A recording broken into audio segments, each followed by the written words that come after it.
టీఎస్ఐసికి account ICICI బ్యాంకులు ఉంది కాబట్టి ఈ లావాదేవీలు జరిగినప్పుడు ఆ లావాదేవీలకు సంబంధించిన డబ్బు ఐసిఐసిఐలో పడితే దాన్ని వాడుకురు తప్ప ఐసిఐసిఐ బ్యాంక్కి ఈ పెట్టుబడులకు కానీ ఈ లోన్లకు కానీ సంబంధం లేదని చెప్పేసి.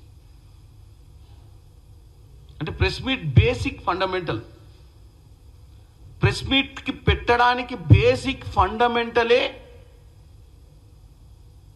ఫెయిల్ అయింది. అంటే ఏ బ్యాంకు రుణం ఇచ్చిందో కూడా ఎంక్వైరీ చేయకుండా, అసలు ఆ రుణాలు నువ్వు చెప్పే 10,000 కోట్ల రూపాయలు ఎక్కడి నుంచి వచ్చినాయి అనేది ట్రాక్ కూడా చేయకుండా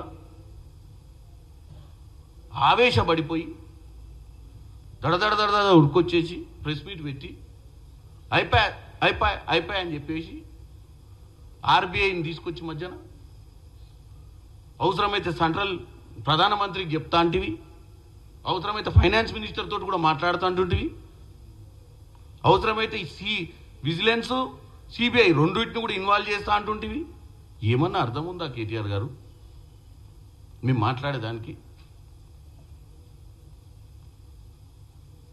ఆర్బీఐ క్లియర్గా ఆర్బీఐ గైడ్ లైన్స్ ఆర్బీఐ దృష్టిలో ఉంది.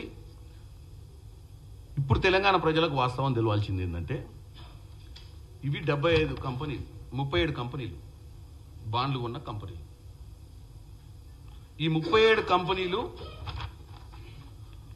9,995 కోట్ల 28 లక్షల రూపాయల బాండ్లు టీఎస్ఐసిసి అనే ఒక మన సంస్థ దాని ఫేస్ వాల్యూ చూసి దాంట్లో ఇన్వెస్ట్మెంట్ పెడితే మ్యూచువల్ ఫండ్స్ ద్వారా బాండ్స్ కొనుక్కుంటే మాకు లాభం జరుగుద్ది అన్న ఉద్దేశంలో వీళ్ళు 9.35% రిటర్న్స్ వస్తాయంటే ఇన్వెస్ట్మెంట్ పెట్టిన కంపెనీలు ఈ 37 కంపెనీలు.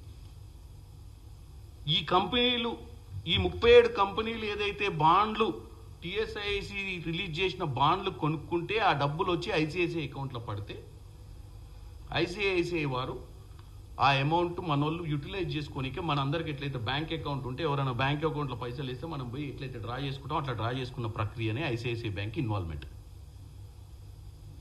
దీన్ని ఐసిఐసిఐ బ్యాంకు ఆయన సవాళ్ళు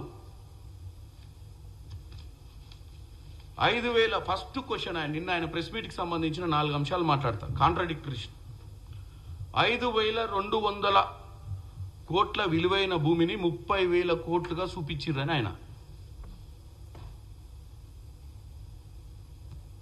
అంటే ఇప్పుడు ఆయన కాంట్రాడిక్టరీ ఆయనే చేసుకుంటాడు. మళ్ళా నియోపోలిస్ దగ్గర ఆయన 100 కోట్లకు అమ్మిండు భూమి. నియోపోలిస్ కంటే అతి చేరువులు ఉన్న ఈ భూమిని 30,000 కోట్లకే 30,000 కోట్లు ఎట్లా పెట్టిర్రు, స్టాంప్ వాల్యూ 5,200 కోట్లే అని చెప్పి ఆయనే కాంట్రాడిక్ట్ చేసిన. అంటే భూమి విలువ 30,000 కోట్లు ఉంది అని ఎట్లా ధృవీకరించారు అంటాడు. ఇది బేసిక్ ఏంటంటే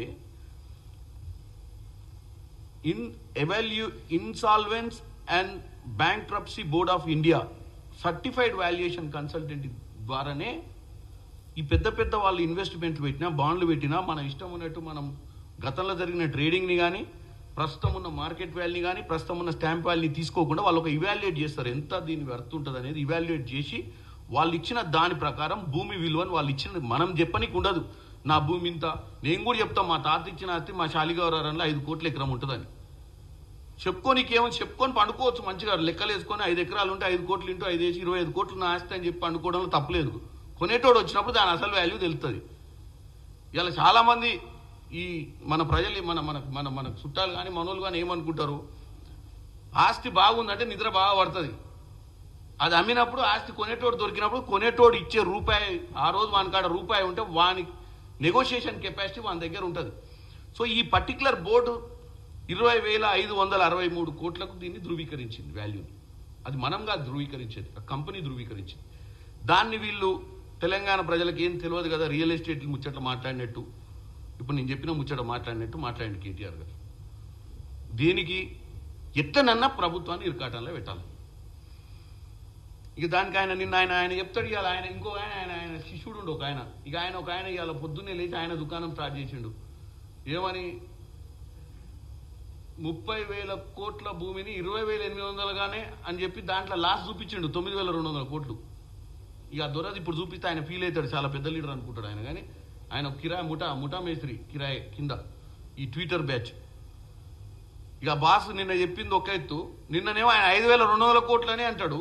ఇంకొక ఆయన వచ్చి ఇప్పుడు ఈయన శిష్యుడు వచ్చి 30,000 కోట్లు ఎస్టిమేషన్ ఉన్న భూమికి 20,800 కోట్లే అని చెప్పి 9 లాస్ ఆఫ్ డిఫరెన్స్ చూపించారని చెప్పి తెలంగాణ ప్రజల్ని కన్ఫ్యూజ్ చేస్తారు.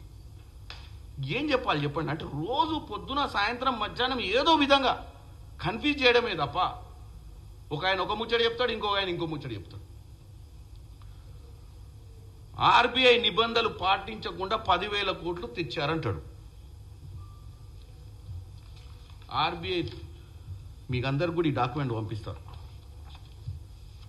RBI Telangana state infrastructure corporation లిమిటెడ్కి ఆర్బీఐకి మధ్యన జరిగినటువంటి టోటల్ కమ్యూనికేషన్ ఈ ట్రాన్సాక్షన్ సంబంధించి.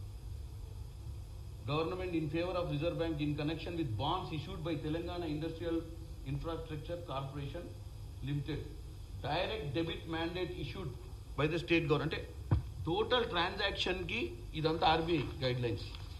ఈ ట్రాన్సాక్షన్ ఇది తెలంగాణ